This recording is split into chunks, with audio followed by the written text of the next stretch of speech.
From the Watson Institute at Brown University, this is Trending Globally. I'm Sarah Baldwin. And I'm Dan Richards. So, it's been a busy few weeks in the U.S. Congress. Overnight, the House passing that $1 trillion infrastructure bill, Democrats working late into the night to reach a deal after months of delays. A massive bipartisan infrastructure bill was signed into law. And an even more massive social spending bill is stuck in limbo. After weeks of negotiations, missed deadlines, 2 trips by President Biden to Capitol Hill. The Democrat social spending plan, still a bit of a work in progress. And meanwhile, there were these special elections around the country a few weeks ago that have gotten a lot of people wondering if the Democrats will be rewarded or punished for their ambitious agenda come next year's midterms. Virginians have a new governor-elect. ABC News has projected Republican Glenn Youngkin as the winner. President Biden tonight acknowledging that voters in Virginia and New Jersey sent a loud message to the Democratic Party. People want us to get things done. It's a stunning defeat for Democrats, by the way, in a state that President Biden won by 10 points just a year ago. Now, breathless political news like this should definitely be taken with a grain of salt, always. But at the same time, President Biden's domestic agenda is one of the most ambitious we've seen in this country in half a century. And with proposed spending on everything from fighting climate change to reducing inequality to supporting new industry in the U.S., these bills will have a huge effect not just in America, but around the world. On this episode, we're going to both zoom in and take a step back to try to get a better understanding of A, what's been going on in the U.S. Congress these past few weeks, and B, how it all fits into the bigger picture of U.S. politics right now. We spoke with 2 experts on the subject. Carrie Nordland is Assistant Dean for Undergraduate Programs at Brown University and co-host with Mark Blythe of the aptly titled podcast Mark and Carrie. And Wendy Schiller is a professor of political science at Brown University and director of the Taubman Center for American Politics and Policy, which is housed at the Watson Institute. So, Sarah, you talked with Carrie Nordland first. What did you get into with Carrie? I wanted to talk with Carrie to get some clarity on Biden's agenda. What does he want to spend money on and why? And how are members of Congress reacting? Carrie, thank you so much for coming on Trending Globally. Thank you for having me, Sarah. I'm so happy to be here in person seeing you. So I wanted to talk today about Biden's, as Carrie explained, this infrastructure bill that recently passed. It's just one of 3 bills Biden's been promising the American people. Here's office. Carrie. And the first thing that he started when he came in were the checks that many Americans received. And this was COVID relief. And it was pretty bipartisan, and families received and Americans received in general X amount of dollars. And I should probably know the specifics on that, but I can't remember it because it seems so long ago now. But that was the first act that the Biden administration implemented. The second one is the one that has been with us probably since February of this year, and that is the Bipartisan Infrastructure Framework, or BIF, which really, suggests that they need a little bit of help on messaging. But this is the hard infrastructure bill. So this was rail and waterways and bridges and classic road, potholes, like all of that sort of stuff. And it really starts with the, to your word, ambitious $2.5 trillion proposal. The Republicans came in with a similar bill because I think on the content of it, there's a lot of agreement between Republicans and Democrats, but a much smaller in terms of the total number, and theirs was about $800 billion, which is still a boatload of money. But as compared to what $2.5 trillion, I guess there's a lot of difference between that. But at the same time, the newly elected President Biden puts out this hard infrastructure bill, then you might also remember he puts out what they called soft infrastructure, human infrastructure bill. And so this is like pre-K, this is paid family leave, this is expanded Medicare. Yeah, exactly. Like Bernie Sanders' dental and vision stuff. So all of the stuff that's more on the human side of things. And so these 2 bills will become pretty linked together, at least legislatively, for a lot of elected officials. Do you think it's fair to compare what Biden is attempting then to the New Deal? I think this is totally accurate. Yeah. And in some ways I mean, if he gets the third bill passed, it will be on par with that. Wow. And the first bill passed? First bill gets passed, right? Checks get cut. Yep. Why did the second bill take so long? Was it the cost? Was it corporate interests? What slowed it down? This is going to shock you. Politics. Right. No. I know. Right. Because I think you're right. I think yes to all of the things that you just listed. But I mean, in general, there's again agreement. Yes, we need to upgrade all of our bridges and like all of that sort of stuff. But it became then the Republicans went back to we don't want to have a huge deficit. This bill's going to run the deficit up, right? Classic Republican talking point. But also, I think slightly different was that within the Democratic caucus, there's a lot of tension. So there's a tension between the moderates and those quote unquote progressives. And there's, I don't know, maybe 20 to 25 progressives in the House. But, the Senate is much more moderate on the Democratic side. So you have the Joe Manchin and the Kristen Sinema.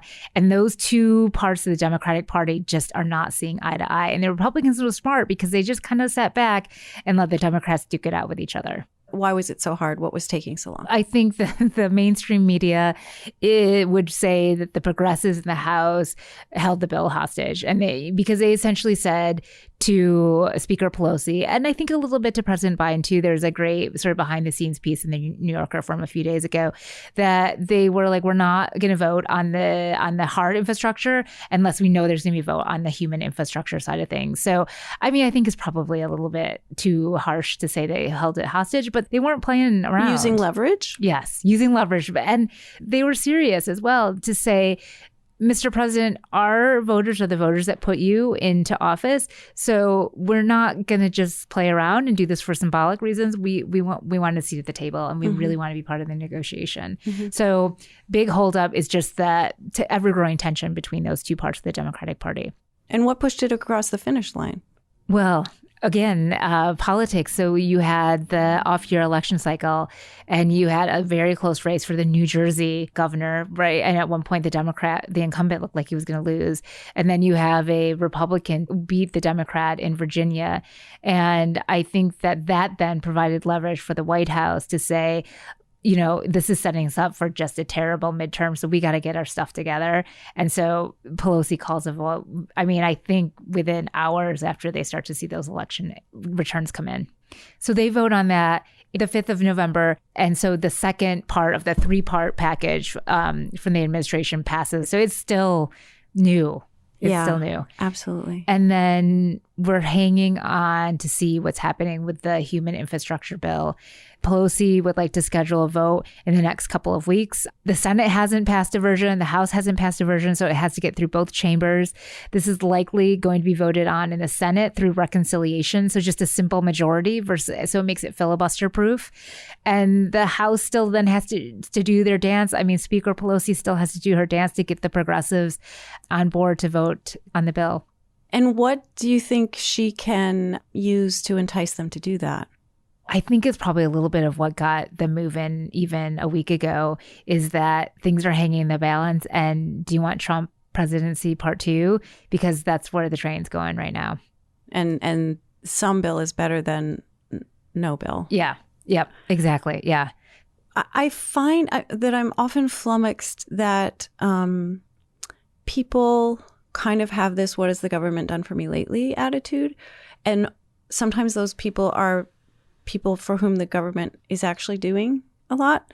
What would it take to change people's perception or conception of the federal government's role in their lives, in safeguarding or in enhancing their lives? So when you and I talked about doing this interview, I thought to myself, I don't actually know what's in that bill. And I think that in and of itself is a problem because whoever is in power, and then to become partisan about this, I think Republicans are much better around saying simple stuff about what is in this bill. But the White House has not said you are going to get X amount of dollars for this part of the policy, or you're going to see this thing improve. That kind of stuff I don't think gets communicated very well, that this particular policy is going to help me in a very clear, succinct way. to sort of wrap up about this, Carrie, do you believe that Democrats are going to consider, if the third bill passes, do you think that the Democrats will believe they have something to celebrate, that they will feel triumphant? I want to say yes, but probably not, because, Democrats can never be happy or satisfied for too long, and that all sides will be disappointed, meaning moderates will be disappointed, progressives will be disappointed, rank and file Democratic voters will be disappointed. So there'll be a lot of disappointment, for the upcoming holiday season to spread around. But I think to a point that you just made about the level of spending, I think that should actually be a reason for some glimmer of optimism, because it is $3 trillion in spending is a lot of spending. And so, yes, it doesn't quite reach where President Biden started with, but it does a whole lot that wasn't being done before. And I think that's a reason to be at least not totally, down in the dumps about it. So in a way, maybe when all is said and done, it would behoove Democrats to reclaim the narrative and really re-elevate the discourse to being about transformational change and unprecedented investment. Is that what you're saying? Yes. And then to have one or two bullet points around specific things that are easy to understand, and then repeat that over and over until the midterms in 2022. And what should Republicans do? They should continue to question the price tag of the bill, and maybe actually just continue to do a little bit of what they've done, which is kind of sit back and let the Democrats just continue to confuse the voters and just have sort of bad communication style. I mean, the Republicans, I think, have been very smart in the way they've played this. Heading into the midterms, I think if they keep Donald Trump off the campaign trail, they're going to be really successful. Well, we will have to see how it all plays out, and I hope you'll come back on and explain it to us when it's happening. Thanks again. Wow. This all sort of reminds me that saying, a good compromise is one where no one is happy. Yeah, but I mean, a lot of what the Democrats wanted is in this infrastructure bill, compromises and all. And a lot of what they're struggling with right now is actually messaging. It's interesting you bring that up, because when I talked with Wendy Schiller, that issue came up a lot as well. In what ways? Well, in a few ways, actually. It sort of came up in my first question for her, which was, vaccination rates are going up, the unemployment rate is going down, a huge bipartisan bill was just passed. So why is President Biden's approval rating at an all-time low? And here's what Wendy said. President Biden's approval ratings are low for two main reasons. One is deep pent-up frustration amongst, I think, all Americans about what they've endured in the last year and a half of the pandemic, particularly parents with children in terms of going to school or homeschooling and, loss of jobs, loss of income, not to mention, of course, all the loss of life associated with COVID. And restrictions vary everywhere. It's really complicated to figure out what you have to do and whether you have to wear a mask. And the frustration that builds over such a long period of time is, people want to take it out on somebody, and they're going to take it out on President Biden. The second reason his approval ratings are so low is that he and the Democratic Party overpromised. They overpromised and they've underdelivered. They said, well, we have the government back, and we're the Democrats, and we're going to not just repay our core constituencies, but give working families and Americans a lot of the tools they need to be successful. And certainly COVID has interrupted that, but the disagreement within the Democratic Party, particularly in the House, stalling infrastructure for a couple of months and not being able to agree on a very large social welfare spending bill that it's not been explained to the American people at all. Nobody knows what's in it. Nobody knows why we have to pass it. So it's been what I call messaging malpractice on the part of the Democrats. And no matter what you do and produce, if you cannot sell it, you're going to get voted out of office. Well, speaking of messaging and overpromising on the part of Democrats who are in control of Congress, this tension that's been happening in negotiating this social spending bill, how much do you see that as it's just the reality of what happens when there's a Congress with an incredibly slim majority, versus are there certain groups that you think have really been kind of committing errors in the process of bringing this through? I think this version of what you could deem the Democrats' social spending bill is reminiscent of other efforts the Democrats have made when they've captured office from the Republicans. So Bill Clinton gets elected in 1992 and takes office in 93, and he passes a criminal justice reform bill. It gets defeated by members of his own party, actually, in the first version of the bill, and takes a couple more months. This is a lesson to Biden, and Joe Biden was the author of that bill. So he remembers this. By the end of the first year of the Clinton presidency, he couldn't get this crime bill passed. He had to wait until the second year. Mm-hmm. And if you go flash forward to Obamacare, and President Obama's addressing the economy, obviously, when he came in 2009, but as a component of the economy with such massive job loss, millions of jobs lost, you had to find a way to have people have health care insurance. So he passes it, but they don't explain it. And so the Republicans take hold. They basically run with the fact that this is a bill that can be punctured in terms of public messaging, and they are very successful in 2010. And now, again, we have a scenario where the Democrats are offering the American people, but not selling to the American people, programs that they claim will help them, that are good for the vast majority of people, but nobody understands what they are and why they need them. So it's the third time you've seen Democrats do this in 20 years, almost 30 years, actually. And you wonder, how is it that Joe Biden, who was there for the first time in the Senate, certainly there for the second time as vice president, doesn't remember that lesson now that he's president? How much is this a error that keeps getting made, though? And is it also partially just almost like a law of physics that a president comes in, even if they have both houses of Congress, and they're just going to do something, and it's going to be easier to make them sort of the villains of whatever new project and switch them out in the midterms? I think the Democrats are worse at this than the Republicans in the visibility of conflict, but they're better in the end at getting the legislation passed because Democrats are vested in government efficiency and government effectiveness and programs. They want to do more at the federal level. The Republicans don't always want to do more at the federal level. So, but if you look at the Bush presidency, even before 9/11, he passed his big tax cuts before that happened. And then, of course, after 9/11, but he also passed the Medicare prescription drug bill, which expanded Medicare prescription drug coverage for seniors. He got that through, and that was people forget that was a very tough vote. There's a lot of strong arming on the floor of the House among Republicans at that time.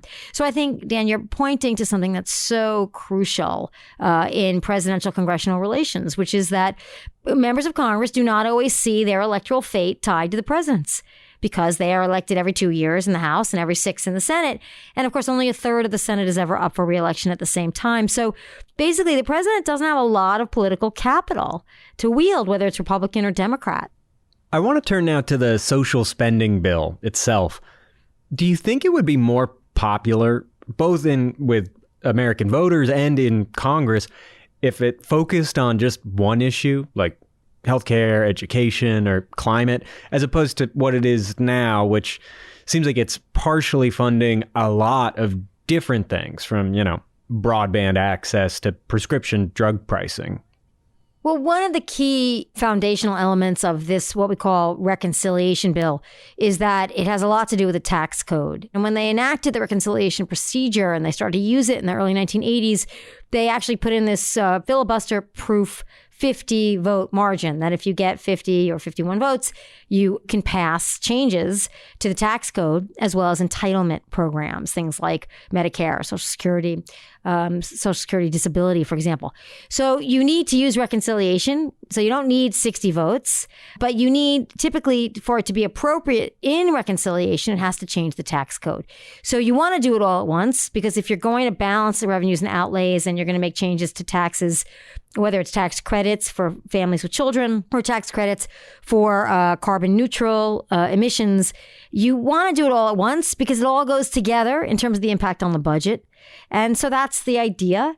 Ronald Reagan had a lot of reconciliation bills that he passed in a single year in 1981. Oh, I didn't know that. You're not supposed to be able to pass more than one one in a year. One a year. But he did manage to do that. Basically, it's pretty interesting how he managed to do that. But technically, you're not supposed to. And I think they've been more adamant about that in the last 20 years than prior. So that's the reason they have to put it all together. But you could argue they could pass one next year. They could do climate change next year. Presidential administrations don't like to do that because members of Congress are running for re-election. But in this case, for the Democrats, it would make them look better if they actually passed more things in an election year and to deliver to their constituents than to bury it all in December and then have nothing to talk about for the entire year next year.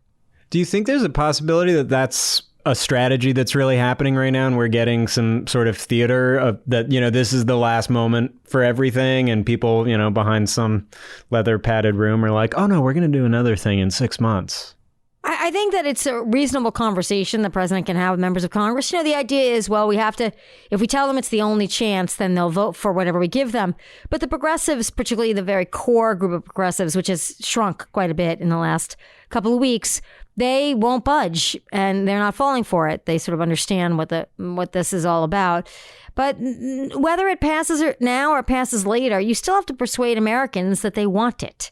And the Republicans have really gotten out the door quickly in labeling and demonizing this package, just as they did with Bill Clinton's health care and, of course, Obamacare. Then you're stuck undoing that. Then you're really battling on that. And that's really difficult to do. Gas prices always seem to go up over the holidays, Memorial Day, Thanksgiving, Christmas, and a lot of Americans believe it's basically a conspiracy by the gas companies just to raise prices. So I'm not sure gas prices is going to be a great long-term issue for the Republicans. But inflation has typically been a Republican issue, tackling inflation, because Republicans have typically been the party of the wealthy. What's interesting now is their messaging is not about, this is going to erode your savings or your assets over time to the wealthy, but to the working class who don't make a lot of money, who are paying a lot more for milk, bread, and eggs, to use stereotype. So that, to me, is the really fascinating element of Republican Party platform 2021. If you were the sort of overarching consultant for the Democratic Party right now, there's lots of anxiety in a lot of directions within that party. What would you recommend for them for the next 10 months to, get them on a better footing for the midterm elections? The big Achilles heel for the Republicans, I would argue, among suburban voters is Donald Trump. He'll mobilize the base, but I think if he's too closely tied to their congressional challengers, particularly in Senate races, I see that as a difficulty for him among the very same suburban voters that may have voted for Glenn Youngkin. They're not going to vote for somebody who is, constantly photographed with Donald Trump, which is why Youngkin wouldn't do it. And that's the unknown for the Democrats. Will the Trump-supported candidates win primaries and be the Republican opposition? Or will Trump recalibrate and start to endorse, even if his endorsement is not welcome, endorse more moderate versions of Republicans so that he can look like he's helping them win and not be politically toxic to them? This is going to be fascinating to see how this all plays out in the primaries in the Republican Party. And in the meantime as well for the Democrats, as you said, to make sure people know what's in all the bills they have been trying to pass and maybe will have passed by the time people listen to this. Yeah, Ohio Senate candidate Tim Ryan, who's a current member of the House from Ohio, has a great Twitter message, very clear, that says, this is what we just did. This is how much money. And then, of course, as soon as he figures out how much Ohio will be getting, or if there's particular projects in Ohio, they will be repeating it over and over and over again. Never underestimate the power of repetition in politics. Wendy, thank you so much for coming back to talk with us on Trending Globally. It's always fun. Thanks.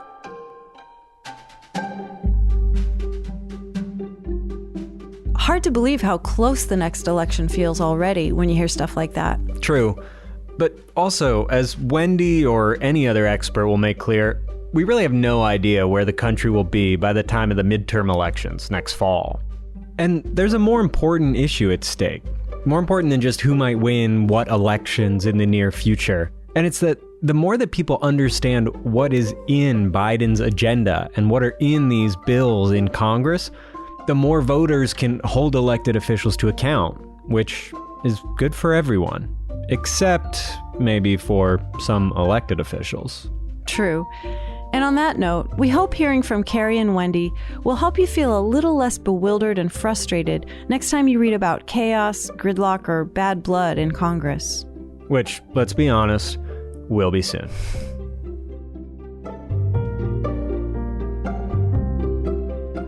This episode was produced by Dan Richards and Kate Dario. Our theme music is by Henry Bloomfield. Additional music by the Blue Dot Sessions. I'm Sarah Baldwin. You can learn more about the Watson Institute's other podcasts on our website, We'll put a link to it in the show notes. And if you haven't already, please leave us a rating and review on Apple Podcasts. It really helps others find us. We'll be back in 2 weeks with another episode of Trending Globally. Thanks for listening.